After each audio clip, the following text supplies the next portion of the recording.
Hi, my name is Kathy Smith. I'm the Extension Program Director for Forestry in the School of Environment and Natural Resources at The Ohio State University. Today, we're going to utilize the HealthyWoods app and take a look at the Smith Farm.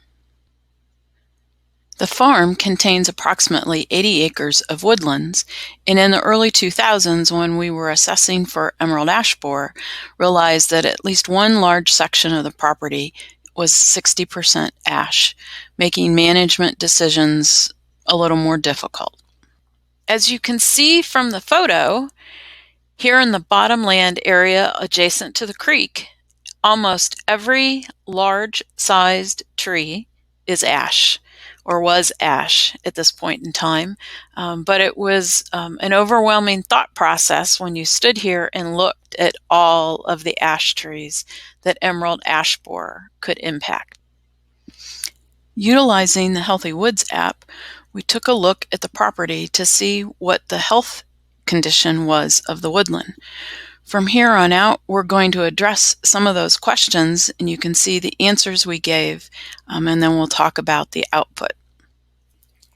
One of the questions that's asked is, have you had a harvest? And so in 2017, we had a fairly large harvest where we were trying to deal with the dead and dying ash trees that were so numerous throughout the woodland. 2 years later, you can see some of the young vegetation coming in from the canopy gaps that were created from that 2017 harvest. Another question in the app is, did you recently experience a major weather event? Answering it last year, I said no, but this year we would have had to say yes, as last week's heavy winds took down more of the standing dead ash that were not removed in the 2017 harvest. The app also asks what your primary objectives are for the property. One of ours is definitely wildlife, as we have a nice variety across the property. An example of some of that variety includes the pileatids that we have in and amongst the forest canopy. One of our other woodland objectives is timber. Timber is that tool in the toolbox that allows us to manage for wildlife, for recreation, and any other objectives we may have for the property. One of the questions in the app is also, do you have any exposed or disturbed soil? Here's a picture from right after the harvest, that following fall, and you can see that there's a good amount of vegetation on the forest floor, so really not an issue for exposed or even really disturbed soil at that point. Another question in the app is, do you have a significant amount of ground cover?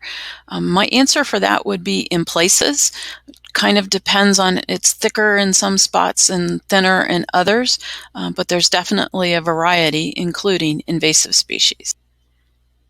As you can see here, this is one of the huge canopy gaps after we harvested ash, and there's a real mix of vegetation on the forest floor between ferns and brambles and invasive species.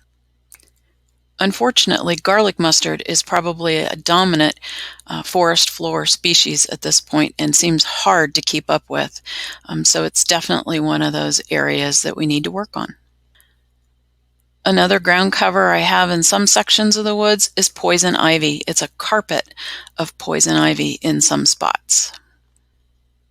Another question in the app was, do you have tree species left after the harvest?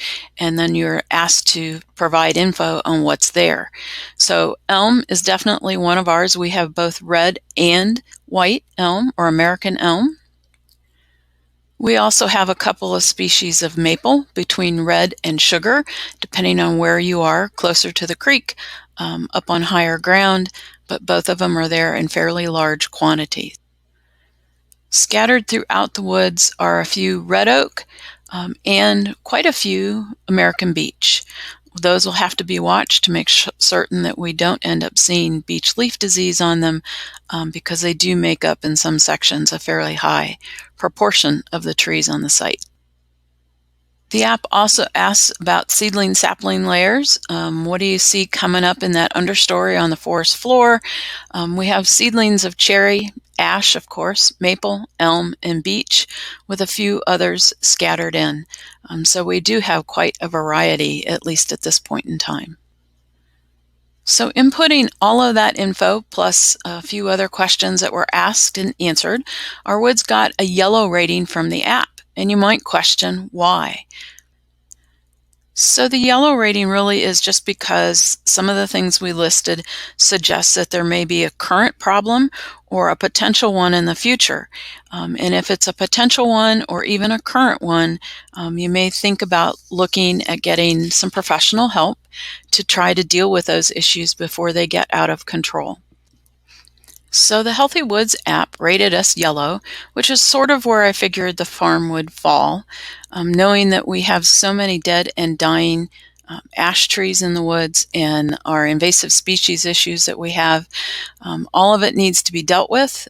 Some of it needs to be dealt with right now, and I think that for the future for this woods it's going to be a long-term management issue.